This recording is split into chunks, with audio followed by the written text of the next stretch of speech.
आप अक्सर कहते हैं कि बकरे का सदका दो। हमारे एक यहाँ जी, पे पाकिस्तान में बड़े मशहूर आलिम दीन हैं, उनका अल्लाह ने बड़ी इज़्ज़त दी हुई है। उन्होंने बाकायदा इंटरव्यू दिया है कि जी जान का सदका यानी कि खून जो बहाते हैं आप किसी जानवर का, चाहे बकरा हो, चाहे मुर्गी हो, तो ये जायज़ ही नहीं है, ये ज़ुल्म है। जी, मैंने भी उनका क्लिप सुना है। बात ये है देखें, इस दुनिया का जितना भी निज़ाम है ना, दुनिया का जितना भी निज़ाम वो अल्लाह रब्बुल इज़्ज़त और शैतान की एक लड़ाई पे चल रहा है। बेशक, अल्लाह रब्बुल इज़्ज़त की शान ऐसी है कि मैं बड़ा वो एक मुझे एक बड़ा दिल में एक बड़ी वो मुझे आती है, एक मैं कहता हूँ कि यार मेरे अल्लाह की शान है कि बेशक। जिसने अपनी बनाई हुई मखलूक के इख्तिलाफ़ राय को कबूल किया और एक जंग क़यामत तक के लिए उसने कबूल कर ली। ये तो फ़िरके बनते रहने हैं ना, सोचें बदलती जी, रहनी है हर 100 जी, साल बाद। जी। अब वो इब्लीस के इख्तिलाफ़ को अल्लाह ने कबूल किया, इब्लीस अल्लाह की मखलूक थी, अल्लाह का बनाया हुआ ना, सारी चीज़ को तो हाँ अल्लाह जी। ने ख़ल्क़ किया है। एक शैतान जिन्न है एक वो इस वक़्त, ठीक है?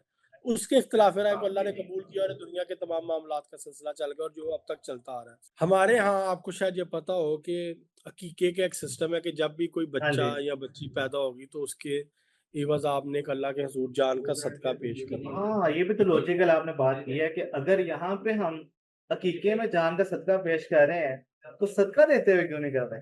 सदका देते हुए क्यों नहीं होते? फिर दूसरी बात ये है कि हलाल जानवरों का शिकार हलाल है। आज तो आपका दौर जदीद आ गया ना, आज आपने पोल्ट्री फार्म बना लिए हैं, हाँ कैटल जी। फार्म बना लिए हैं। पहले क्या होता था? पहले बार्टर सिस्टम होता था। मेरे पास गंदुम है, आपने गाय के या बकरे का शिकार किया या हिरन का शिकार किया, आप मुझे हिरन का गोश्त देके मुझसे गंदुम ले जाते थे। ऐसे ही आपके है। पास चावल है, मेरे पास ऊँट है, मैंने आपको ऊँट का गोश्त दिया, आपसे मैंने चावल ले लिए। ऐसे ठीक ही है? है। तो ये पहले ये निज़ाम-ए-कायनात इस तरह चलता रहा है, कहीं पे हाँ, देखिए जब आपको ज़रूरत नहीं है, तो तब आप किसी जानवर को नाहक कत्ल ना करें। आप किसी हुँ, जानवर को तकलीफ ना दें, अज़ियत ना पहुँचाएँ। ठीक है? बहुत अच्छी अगर बात की ऐसी बात आपने। होती अगर ऐसी बात होती तो रसूल खुदा सल्लल्लाहु सल्लल्लाहु अलैहि अलैहि वसल्लम वसल्लम। जिन्होंने बकरे के गोश्त को खाना पसंद फरमाया, उनको पसंद था बकरे का गोश्त, हुँ, ठीक है? तो वो भी ना कभी बकरे का गोश्त खाते, हाँ, ऐसे ही है। ऊँट का गोश्त भी ना खाते। तो ब सिर्फ़ गाय का गोश्त खाने से मना किया कि उसके अंदर बीमारियाँ बहुत ज़्यादा हैं, उसकी अफ़ादियत नहीं मिलती, ठीक है? तिब्बे इमाम अली रज़ा अलैहिस्सलाम में भी आपको सुभान कहीं पे अल्लाह। भी जो है ना गाय के गोश्त के हवाले से आपको कभी भी कुछ अच्छा नहीं सुनने को मिलेगा। तो ज आप इसकी एक ज़िंदा मिसाल ले लें, किसी भी इंसान को कोई भी बीमारी हो, डॉक्टर के पास जाए तो डॉक्टर सबसे पहले कहता है बड़ा गोश्त नहीं खाना। हाँ, ऐसे ही है। कोलेस्ट्रॉल लेवल बढ़ जाता है और काफ़ी बीमारियाँ पता जो नहीं लाइफ़स्टाइल क्या-क्या, वो तो अब आप डिसऑर्डर से डॉक्टर होती हैं, हैं। आप मेरे से बेहतर जानते हैं माशाल्लाह, आप हुँ, डॉक्टर हैं, आपको इन चीज़ों की ज़्यादा समझ है। बहरहाल मैं नहीं खाता, हमारी फैमिली में नहीं खाया जाता, हम लोगों ने सख्ती से इस चीज़ पे पाबंदी लगाई है, हम लोग बड़ा गोश्त नहीं खाते। क्योंकि एक तो वो रूहानी लिहाज से भी उसके बड़े साइड इफ़ेक्ट्स हैं और मेडिकली भी वो जो है ना बहुत ज़्यादा साइड इफ़ेक्ट रखता है। तो लिहाज़ा ये जो उलमा कराम है हमारे यहाँ पे जो तारीख़ है ना, इस्लामी तारीख़ इसके अंदर बहुत सी तब्दीलियाँ की गई हैं। ऐसे ही हमारे है। यहाँ पे इस वक़्त जो दीन इस्लाम राइज है, वो बहुत ज़्यादा कह लें आप तब्दीली का शिकार हो चुका हुआ है। बहुत सी चीज़ें हैं जो इख्तिलाफ़ात का शिकार हैं, जो कि हर इंसान के अंदर जो ज़ी शऊर इंसान है, वो ये सोचता है कि भई ये चीज़ तो अक़ल तस्लीम ही नहीं कर रही। हाँ जी, ऐसे ही है। हमारे यहाँ पे पाकिस्तान में रिवाज है, मछली सिर्फ़ सर्दियों में खानी है, गर्मियों में नहीं खानी, जबकि हुँ, पूरी दुनिया में ये नई चीज़ नहीं है। वो असल में ना गर्मी-सर्दी दोनों मौसम में मछली खाते हैं, दीन व्हाइट का मीट खाया ताल्लुक जाता है। दीन का ताल्लुक ज़हनों से हो तो बंदा कलमा भी ना पढ़े। हाँ जी, दीन का ताल्लुक ज़हन से नहीं, दिल से है।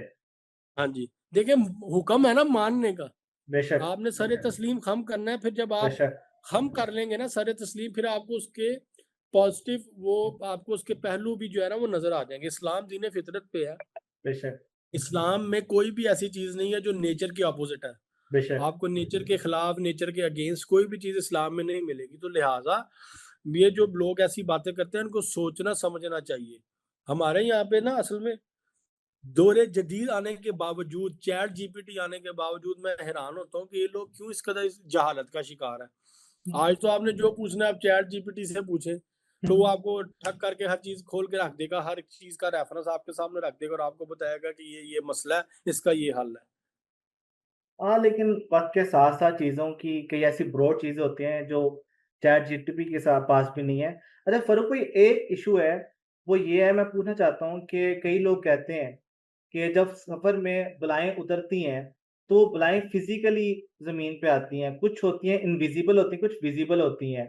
क्या हकीकत में ऐसी चीज़ें जो हवाई चीज़ें होती हैं, वो इंसानी रूप ले सकती हैं?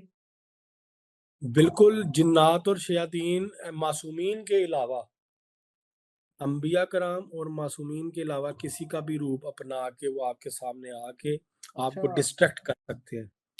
अब ये बहुत से लोगों के मुशाहिदे में आया कि सफ़र के महीने में दिन के वक़्त, दोपहर के वक़्त, ज़ोहर से असर के दरमियान उन लोगों ने बहुत सी ऐसी मखलूक़ात को देखा है, बहुत सी ऐसी मखलूक़ात से सामना हुआ, जबकि आम तौर पे ये मखलूक रात को मिलती है, या हाँ, ज़्यादा रात को सही आपका बात ऐसी है। मखलूक के साथ आमना-सामना होगा।